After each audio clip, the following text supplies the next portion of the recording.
All right.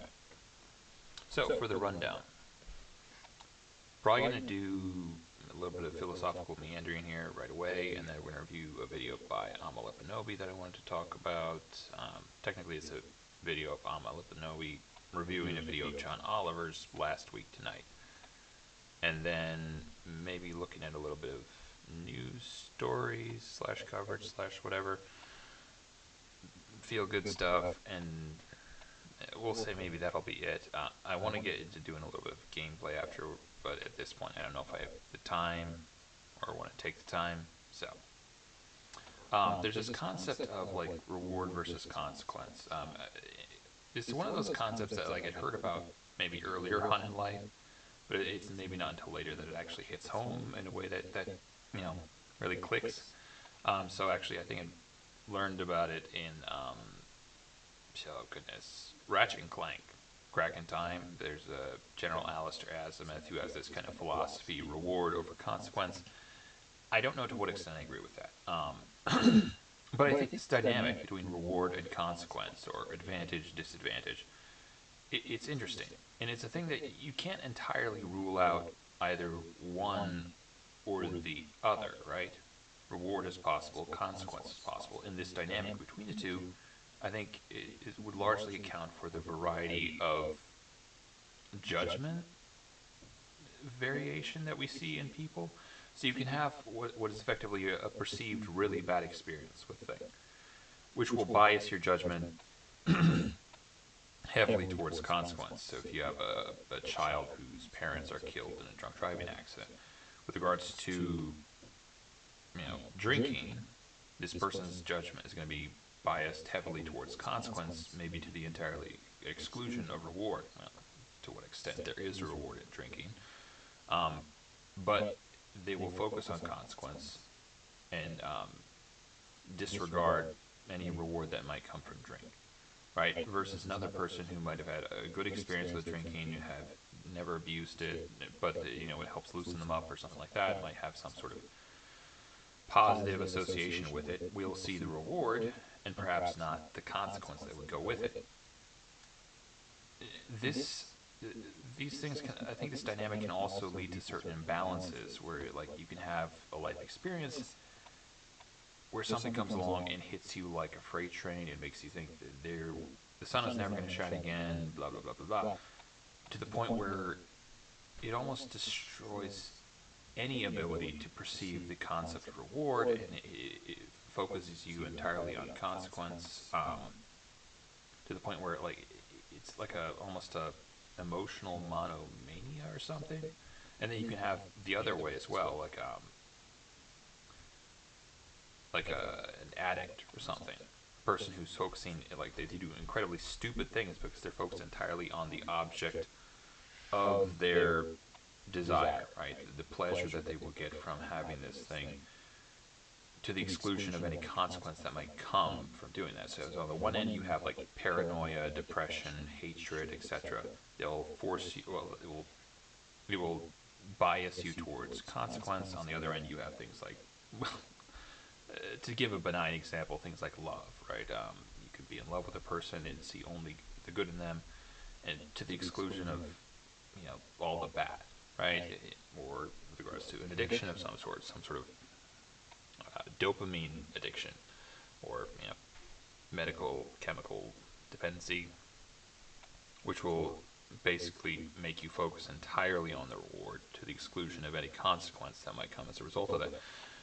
Moral of the story: I think it's good to maintain a type of equilibrium. I think most people agree with that. Like the idea would be you want to focus on both. You could make an argument that in certain circumstances, like the idea of like when you're in a really high place, don't look down, right? We're creative beings, not just inanimate objects. So if you focus on like the bad too much, it might become a self-fulfilling prophecy. It might become a thing where you actually like create the thing that you're afraid of or something like that. So there can be perhaps a logical argument that you should focus more on reward, focus more on the good than on the bad.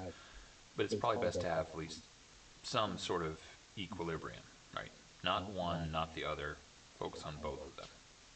Anyways, So, we're going to try and look at some new stuff here. Give me a second. I'll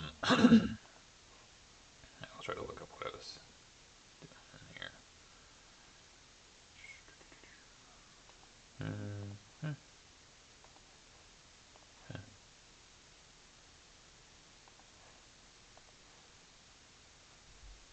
That's the other thing. Where was that?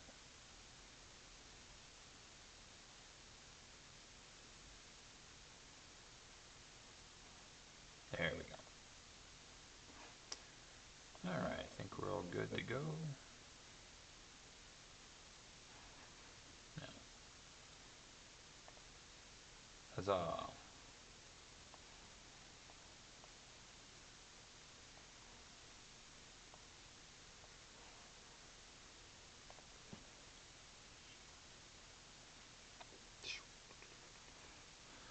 Alright, this is the video I wanted to watch. Observe the boldest flavors, like our new concrete mixers and lemon ice coolers, made with fruity Skittles. John Oliver has made yet another statement about. Let's see where.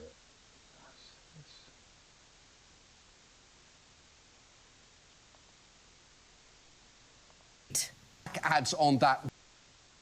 Sorry, I guess I could watch the rest of it. For the record, she's been having some sort of kerfuffle recently with a stalker. I'm not shocked. She's kind of cute, but, you know, keep her in your prayers or something. Anyways. One issue, and it was frustrating to see the Harris campaign fail to formulate a response. Just want to point out, John Oliver is mansplaining to a strong black woman. Misogynist and racist. What is the world coming to? Especially because it's pretty easy to do. Watch, I'll do it for you right now. And he's condescending and British, which kind of, you know, snowballs on it. It's weird. There are people who you can disagree with and still enjoy listening to. He is not one of them. Okay, there are people who are the way they talk. It's relatable enough, and it's not like this talking down to you type of thing. I know better, or I know best. Like, even if you disagree with them, you can still enjoy listening to them talking about stuff, and you can still, you know, get something from that. Maybe even change your perspective a little bit. Again, this guy is not one of those people. As we've discussed before, there are vanishing. I don't. Forget it. Only few trans girls competing in high schools anywhere. Even if there were more, trans kids, like all kids, vary in athletic ability, and there is no evidence they pose any threat to safety or fairness. It is very weird for you to be so focused on this subject. And finally, if you genuinely want to address the biggest... So, point of order. If there are vanishingly few of them in schools or whatever, it could be argued that because there's so few of them, the statistics haven't been put through that would show an obvious trend towards men being stronger, women being weaker, men being more athletic, women being less athletic. That point aside. Concern for most girls who play high school sports, you'd be less worried about this and more about the creepier... He drops the F-bomb here, so... anyways, I think that's kind of the gist of it. The thing I wanted to talk about.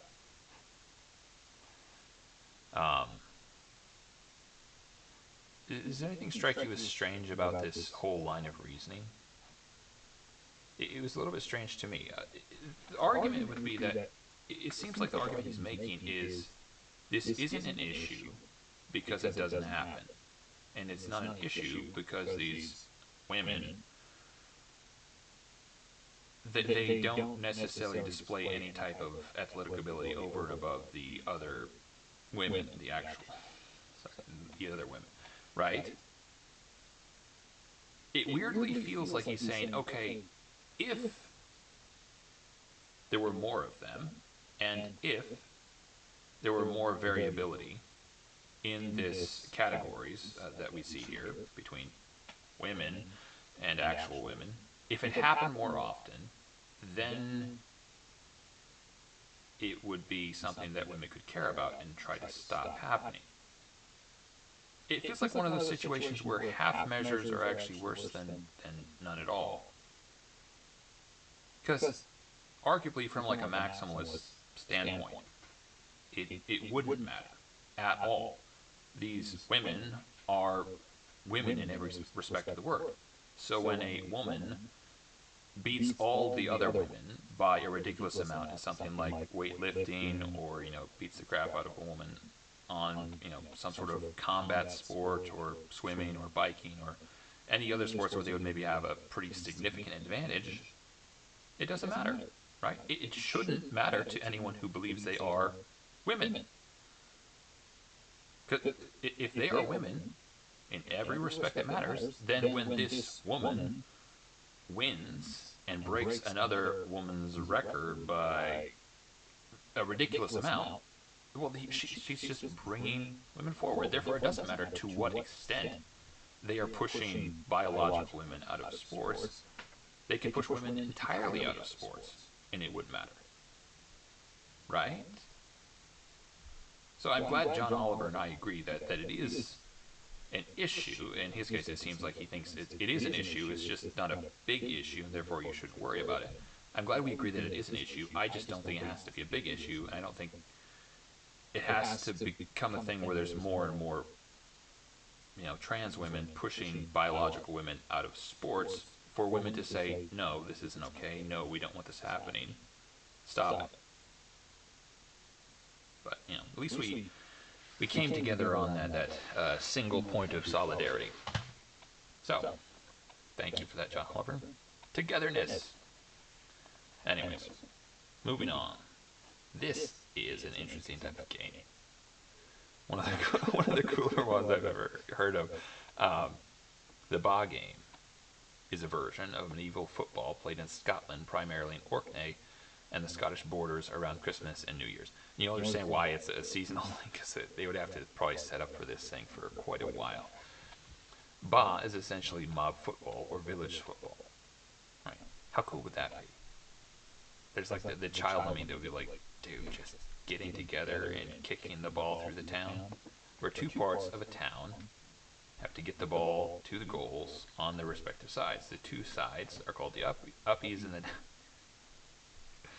It's funny because it sounds wrong. It sounds like some sort of drug-associated thing, uppers and downers, isn't that a thing? Depending on which part of the town they were born or otherwise owe allegiance to. So, class warfare based.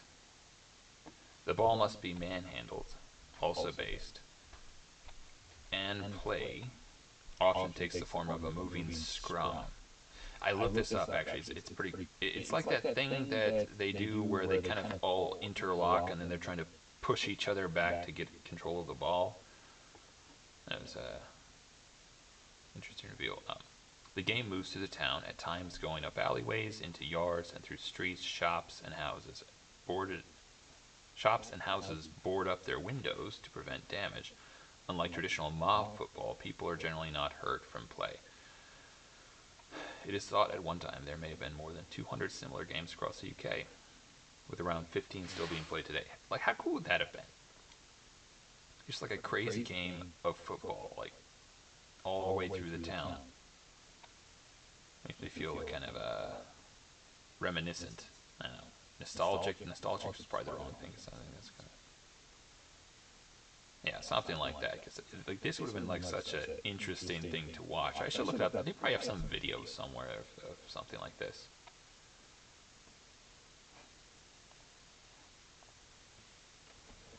Alright.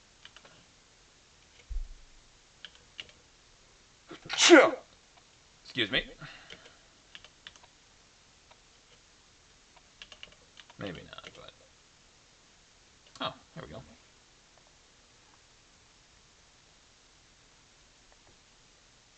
Big retailers don't want you to have this zoom lens, but there's nothing they can do to stop it.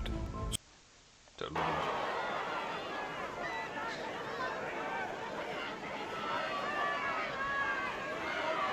Oh my goodness. Witness the fitness.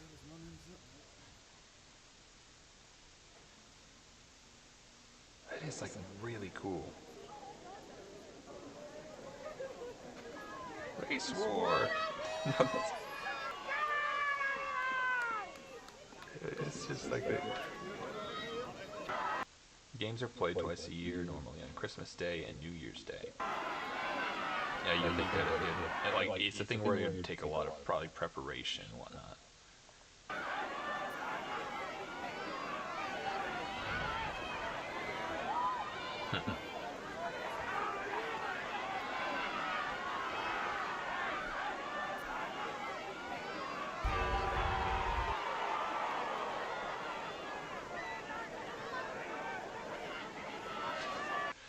This is, yeah, it kind of reminds me of like when I was growing up. Like, I miss these types of games where it was just like everyone playing everyone. Because like when growing up, we would play hockey, just kind of like rough and tumble hockey, no pads. Just you were supposed to keep the puck mostly on the ice. But yeah, it was kind of like this a little bit, in that it was just fun. Like everyone was playing, not a lot of rules or whatever. But growing up, then later on, I would get into padded hockey and whatnot a little bit. But I never liked that quite as much because it's kind of regimented and whatnot. There's something about this that is just kind of warms the cockles of your heart. All right. Moving on with some interesting and hopefully feel-good-ish news. Tourism leaders look to draw younger Canadians to Minot. So this is a town in, I think, North Dakota. No, North or South Dakota? It's kind of a Scandinavian heritage thing, which I guess that would maybe be something that a lot of people, both in Canada and the Midwest America, would share, kind of Scandinavian heritage type stuff. Yeah. Anyways, initially I thought it was just something where they're trying to get them to go to someplace in Canada. Tourism leaders in Minot are looking for ways to bring Canadian tourism numbers back up. Leadership with Visit Minot said that Canadian tourism in the Magic City has been down 15-30% since February. It's Trump. Get him. Visit Minot wants to promote a city as an affordable and nearby option for young Canadian families. Who needs more Canadians wanting to explore the town? The executive director, Stephanie Schoenrock, said their main way of tracking Canadian patterns. I'm sorry, it just sounds kind of like almost something from National Geographic's. Studying the wild Canadian in their native surroundings. This is watering hole. Is simply talking with Canadians every day. They also track online patterns to see how many people click on their websites and what they are interested in exploring. Schoenrock said that they recently adjusted their target audience to attract more of the young Canadian families instead of the standard of those 45 years old and up. What they're interested in Minot has shifted significantly. Yes, they're still coming for some shopping, but it used to be shopping used to be number one. That shifted a little bit. Now they love the North Dakota State Fair. They love to come down for 2 events. They love to come down and just have a really good time. I see. Junkies, are they? Darn kids. While there's no doubt that Canadian tourism is dropping, Schoenrock said it's too early to see the impact since their surge of tourism typically starts by late June. She said they have more than 100 email subscribers, 14,000 Canadian email subscribers. All right. Go Minot. Minot. I'm probably butchering that name. Minot. Minot. Anyways, moving on. We'll do this one. This is actually... It's like, it's Russia, but yeah, the crazy plan to build a bridge between Russia and U.S. This is like, it appeals to the child in you that would want to build a sand castle that was really crazy cool. I don't even know if there was much of a story to this thing. Globalization needs better and more sophisticated interconnections between countries, whether for transportation goods and services or for personal travel. This crazy plan they don't seem to have much confidence in this. Why are they writing about it? And they're saying we need better stuff. This crazy plan seeks to build a bridge between Russia and Alaska, which would even theoretically allow travel to Miami, from Miami to Cape Town, Africa. Brainbox tells you what this engineering feat consists of. Yeah. So, and obviously it's Russia. I mean, who wants to be connected to Russia? But still, I mean, how cool would that be? That would be awesome. Look at this. 40 kilometers, 40 kilometers. So a total of like an 80-kilometer bridge. What is that in miles? 55 miles? Doesn't seem that terribly long. What is the longest bridge?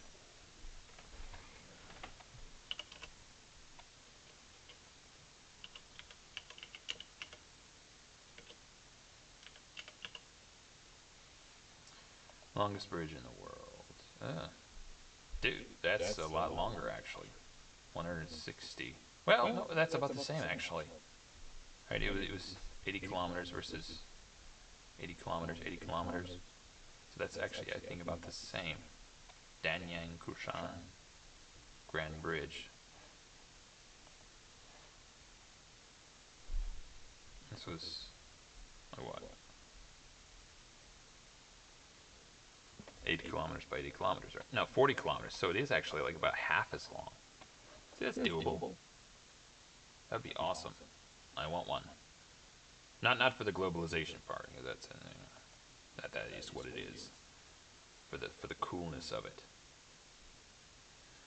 All right, the French way to make a hot dog 10 times better. Treason. Ignore the wardrobe change, plebeians. It's what we rich people do. No. Yeah, a little bit of an interregnum there. So I'll hopefully splice the videos together. Yeah, because of that, actually, I might be able to do some gaming at the end of this, so be prepared for that. Let me know in the comments if you guys ever want to see me try and do an Elden Ring playthrough, because it's a really interesting game. Killing undead and all that stuff. Yeah. Alright. The French way to make a hot dog better. If I remember correctly, I said treason, which I stand by. No. I don't know if I said this. I just for the record, I don't really care about hot dogs that much. I mean, as a general rule, I don't like the idea of granulated meats, kind of in general. It feels like meat should have some sort of muscle fiber growing through them. Otherwise, it's an aberration or something. Also, one thing, let me know in the comments as well. It feels like when I'm watching the video, here there's an echo, and here there's no echo. So I'll have to see about that. Hopefully that helps. I'll have to troubleshoot it or something. Alright, pretentious person. I wasn't looking for a hot dog in Paris. In fact, as a Chicagoan visiting Paris, I was actively taking a break from hot dogs. But then one day, I got on the bus, going the wrong direction, got off, and wandered into a boulangerie, as one does. See, pretentious, as one does, of course. There, staring at me from the rows and rows of croissants, buns, fruit tarts, was a hot dog. But it wasn't just any hot dog. This one was nestled inside a baguette, which is gay. No, it's not gay necessarily. It feels like the French are not they don't seem to be in general. Yeah.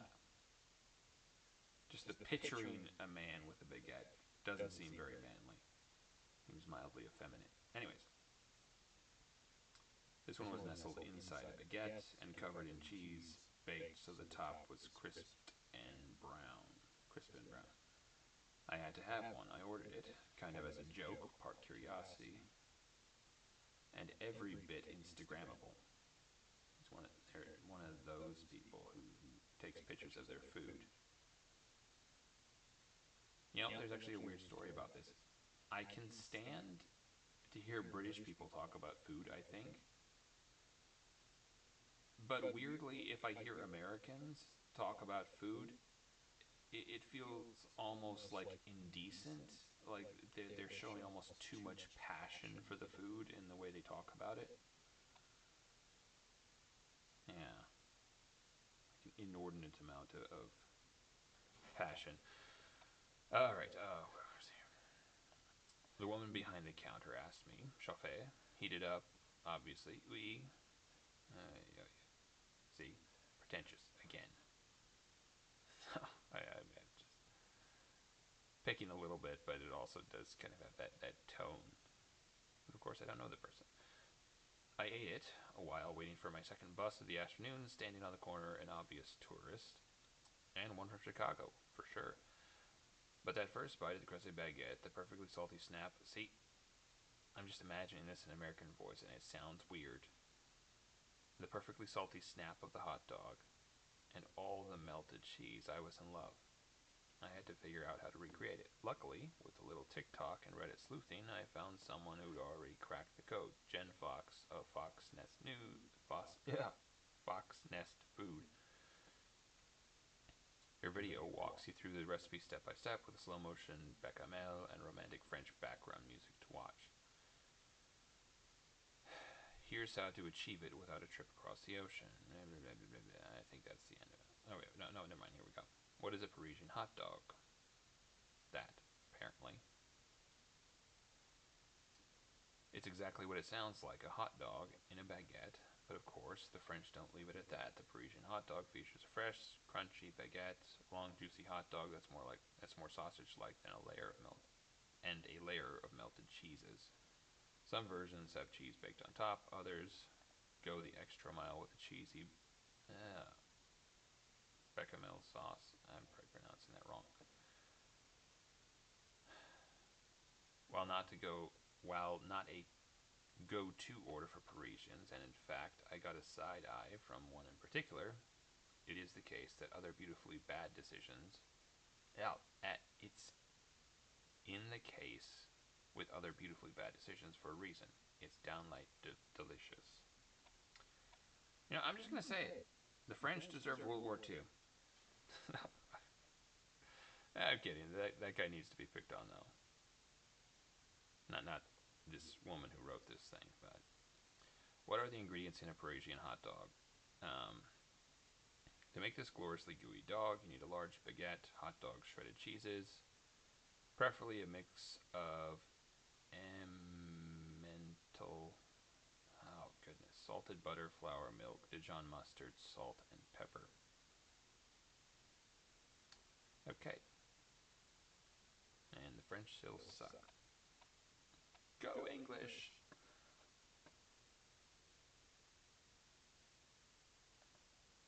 Alright, let's try a little bit of gameplay here. Begin gameplay.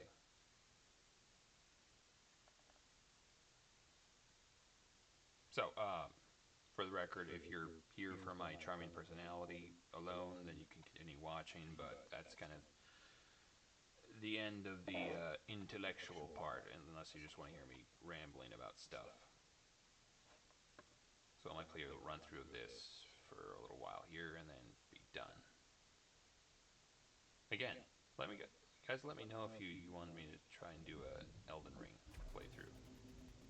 That's kind of a fun game.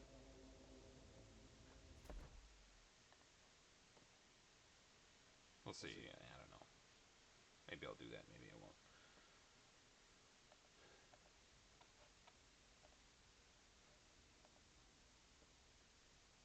All right. Let's go Magna Core. Scout.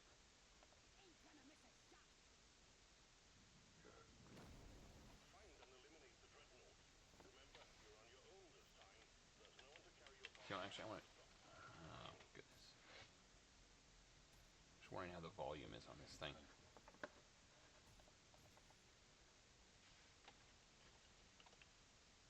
Let's boogie anyways. I can always cut it out if I need to.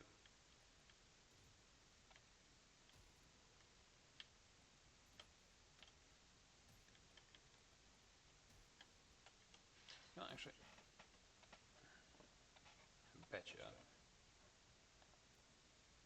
Oh, there we go. Is it better? Hopefully it's at least on par with my voice, not overwhelming it.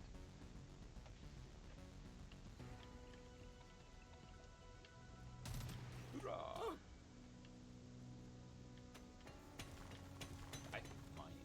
Oh, here's one thing actually. Never mind. I'll do it in a different thing. Do a video about it or something. I'm gonna be the best survivor. I was thinking like the whole idea of mining seems like one of the worst jobs you could ever have. In my humble This is estimate. gonna help me be a perfect dwarf.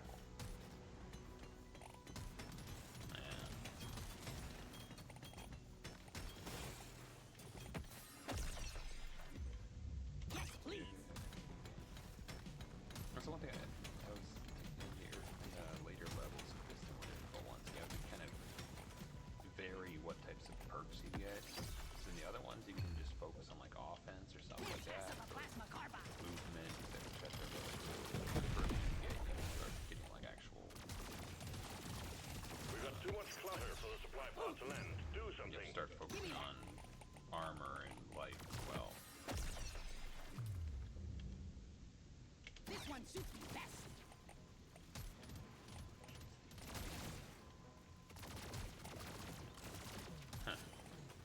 The and the. You should euthanize all the people who say it the other way. The shoots the best. Not the best. No, there's probably a best. That will hit you.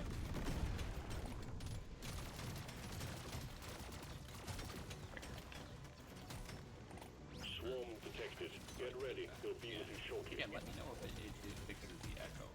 That was kind of irksome, like hearing that. I rarely pick one of these. I was experimenting with it a little bit. It seems like back is fine. Moving forward, not so much. Objective completed.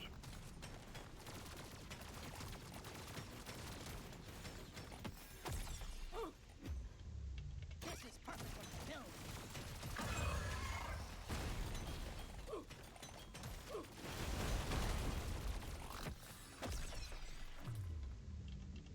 This one's so me. Pretty sweet.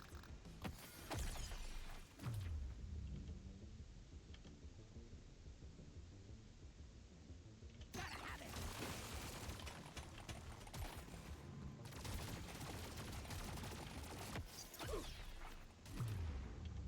Woo, baby.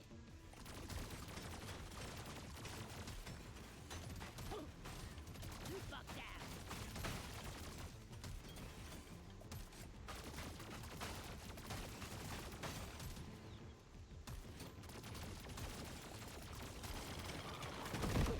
Here, proper bait, let's get it.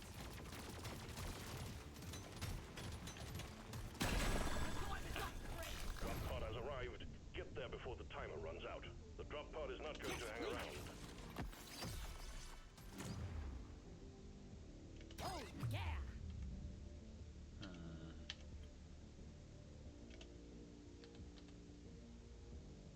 Core, that recoil though. Stand clear. Supply pod inbound. Shotgun.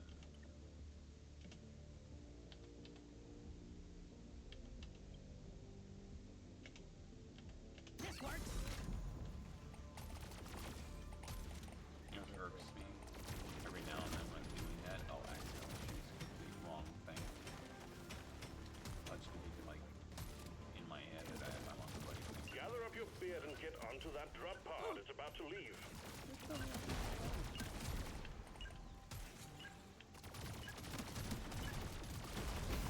Stage 1 cleared. Be sure to spend your gold and nitro before the next stage. I'm gonna do something epic with this. Let's shake it up. I want another go. Next. There we go. It's for me. I'm raring to try this out. You know the drill, miner. Fulfill your objectives. Let's get out of here.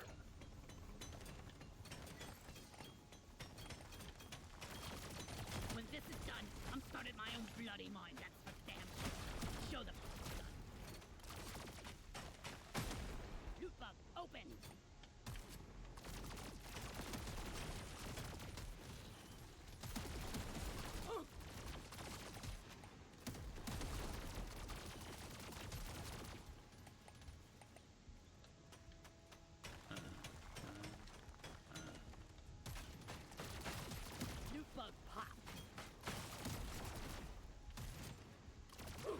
fight for your life. A big swarm is approaching. Gold. That's not insane. It looks like a bug. That's useless. More like some sort of snail. Crustacean.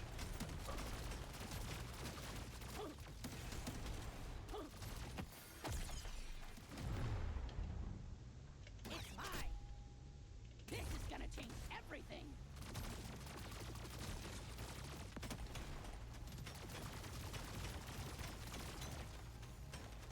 Yeah. That's all you got, you slippery shit. Here, have a bullet in the fight. I rarely go for this one. The scanner just lit up like a Christmas tree. We got a swarm incoming. I always waste my money on cosmetics. Never felt better.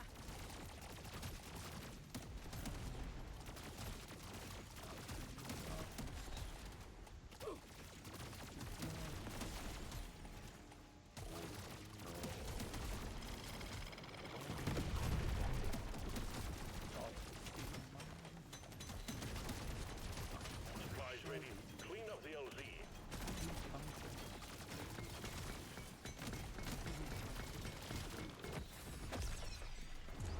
Just wait in the dark. I'll take this one.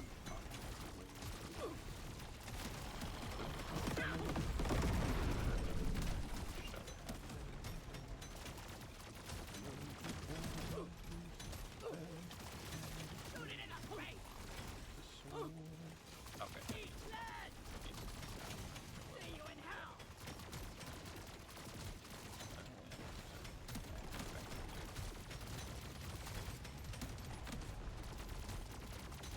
You want some more?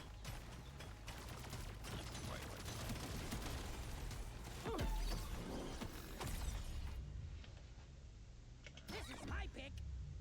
Legendary upgrade. How can I not? Overclock, my favorite type of clock. This makes my whole life better. Nice. I'll take it.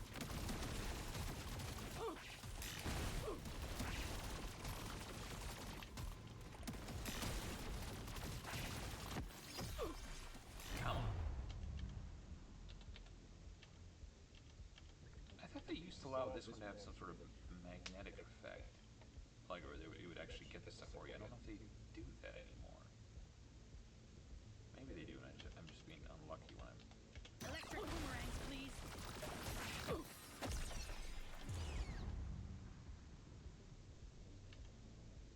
Feels like a brand new Supply gun. pod launch. Stand clear of the impact zone. Quotas satisfied. The drop pod is arriving. Get moving. It won't hang around.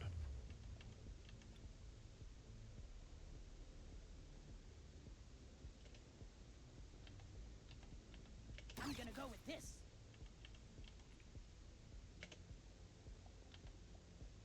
This one looks back. Legendary. I knew today was gonna be good.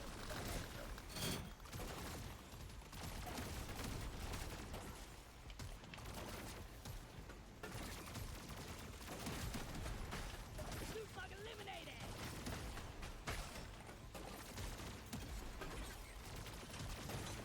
Get yourself onto that drop pod. It's about to head out. It's for me.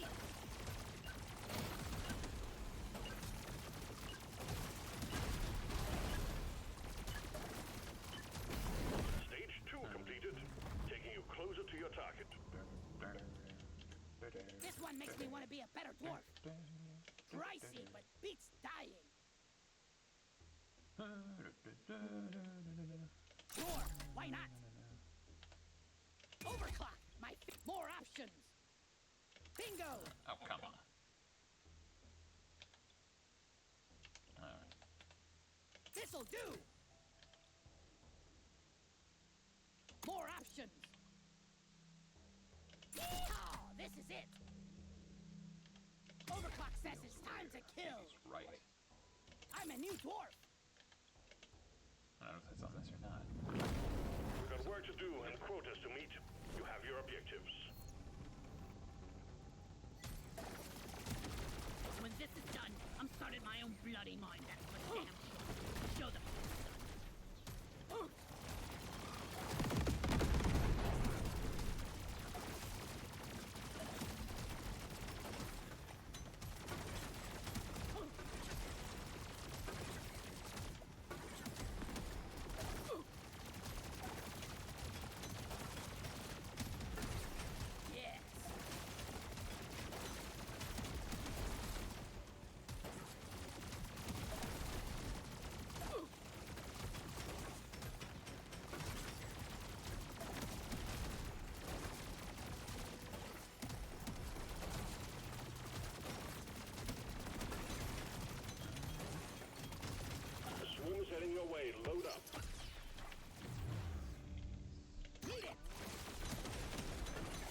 you. You're dead. I see they look. Well, I guess maybe they do look like beetles. That's the one.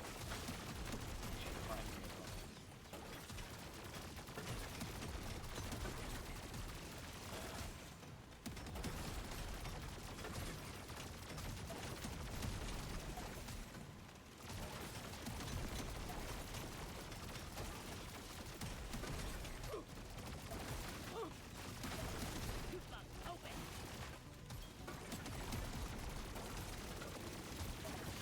Think you can kill me? Think again. Prepare to fight for your life. A big swarm is approaching. I'm a new dwarf. That will teach him.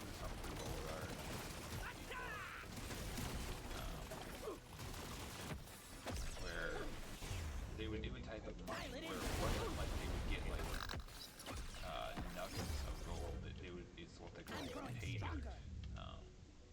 I already feel It's kind of an stronger. interesting Gimme, concept. gimme, Or gimme. like I think it should be like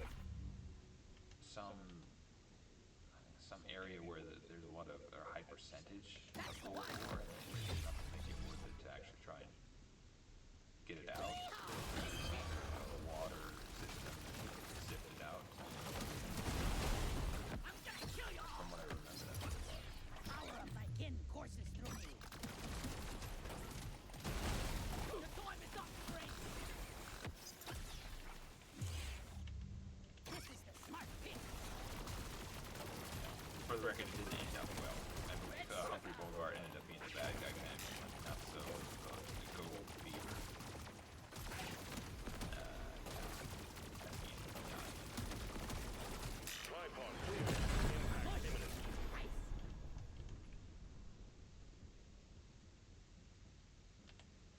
I'm raring to try this out. Power of my kin courses through me. Gotta have it. Drop pod has arrived. Get there before the timer runs out. The drop pod is not going to hang around. Feels like a brand new gun now. There we go. Overclock, my favorite type of clock. This works.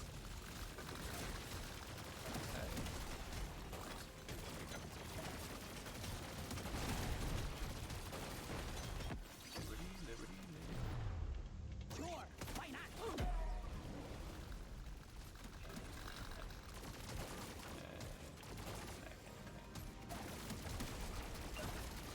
You ugly son of a bitch. Tips.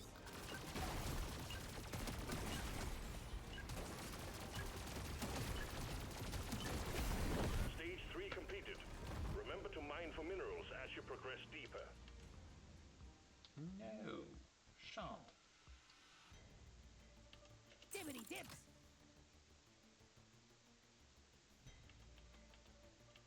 So that's one. Gonna roll the dice on this one. I rarely go for this one. I'm feeling lucky. Dial it in. This is nice one. This is gonna change everything. Medium weapons. Nice. Feels rare. Feels right. Now we're cooking with gas.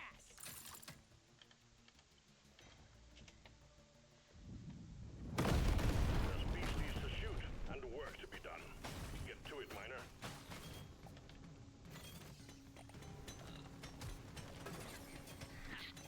I made the right choice. This is coming through.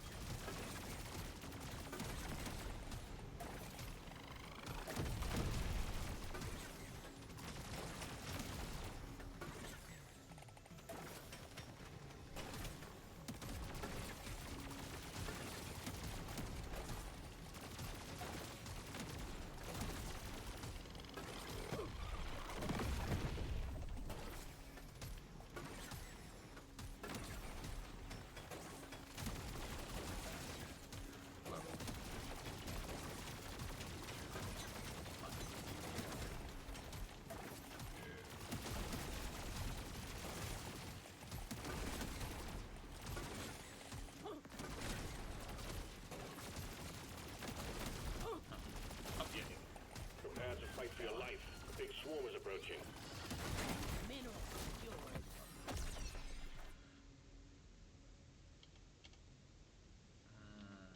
Oh. So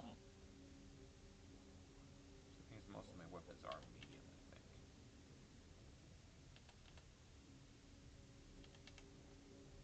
So it's 20% to 3 of them versus 12% to all of them. This is the smart pick. Yoink. Something to say. See you in hell. I was talking about how I can't stand the way Americans talk about this. I think words that I can't stand. Hear people say like frappuccino, mocha. That was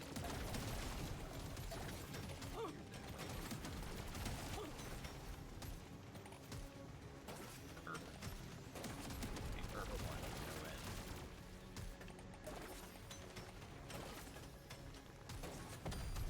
Objective completed. Excellent job.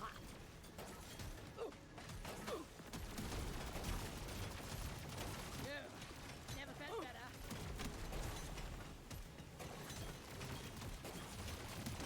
Prepare to fight for your life. The big swarm is approaching.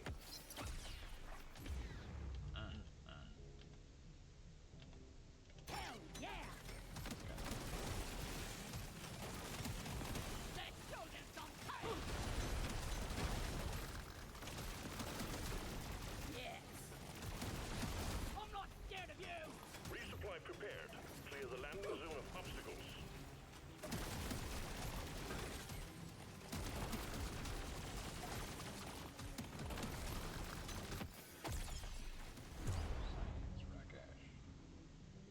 For the record, that might sound like an ethnic slur. I don't think it is. Well, like it's from a game, so yeah. I'm having an epic Big vision! swarm You could detected. argue Buggerman, get ready. it's meant stupid or something. Just with ethnic slur. Innovator, Stay unlike big brain, vanity. Dibbity dips!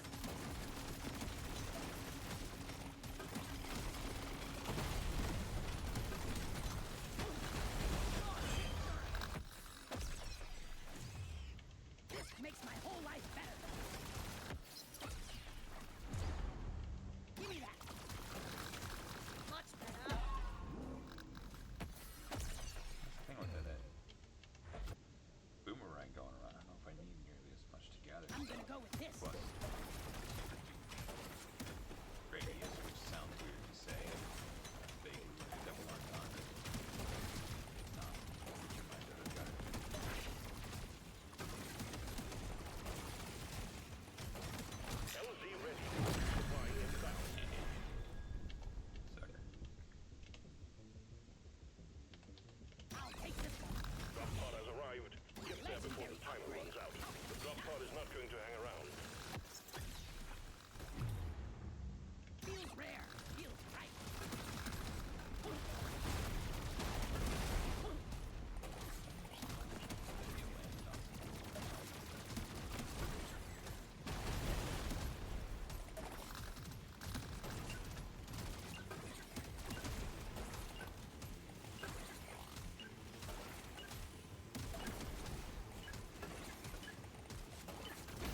Stage 4 is done.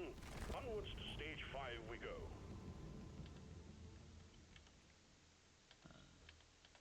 This one makes me want to be a better dwarf. Now this is a rare treat. I want another go. I actually have. Yeah, I do have that thing. Alright, I'm raring to try. Let me try again. Gimme, gimme, gimme. What else? I just became a better dwarf.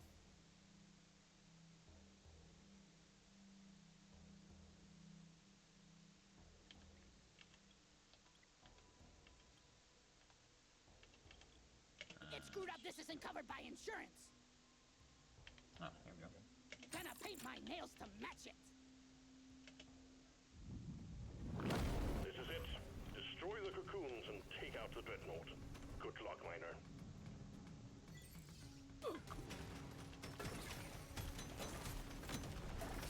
Yeah.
France. This is my pick. I think that's We got supplies ready for you.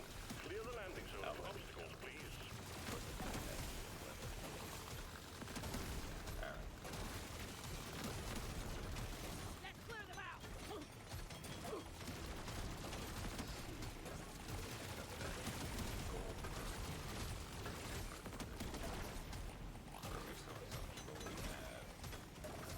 Yeah, Much of a thing. just what I needed.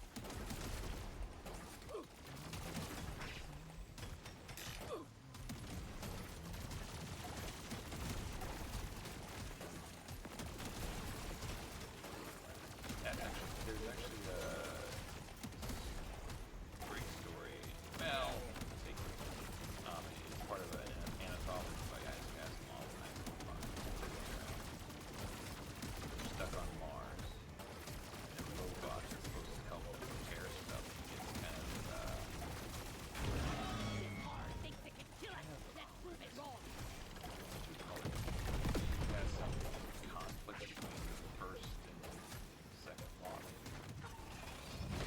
There you go. Delivery of one resupply for you, my You ugly son of a bitch. Alright.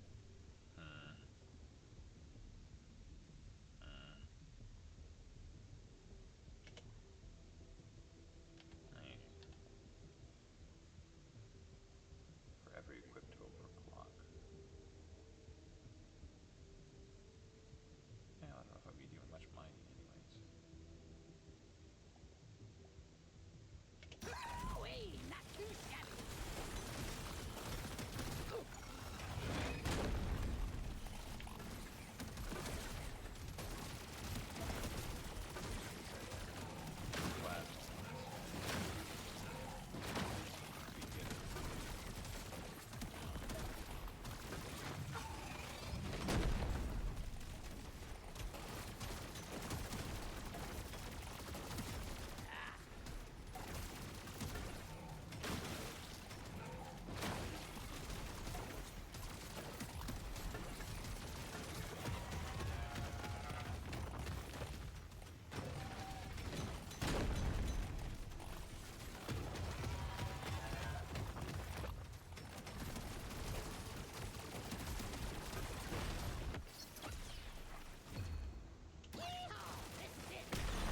Well done, team. Immediate dreadnought threat eliminated. Well done. Objective completed. Drop pod has arrived. Get there now. It will leave without you. Very well done, Miner. Taking you back to the space rig. Alright. Well, if you're still watching, I guess, thanks for sticking around and listening to me waffle on about nothing in particular. Alright. Bye.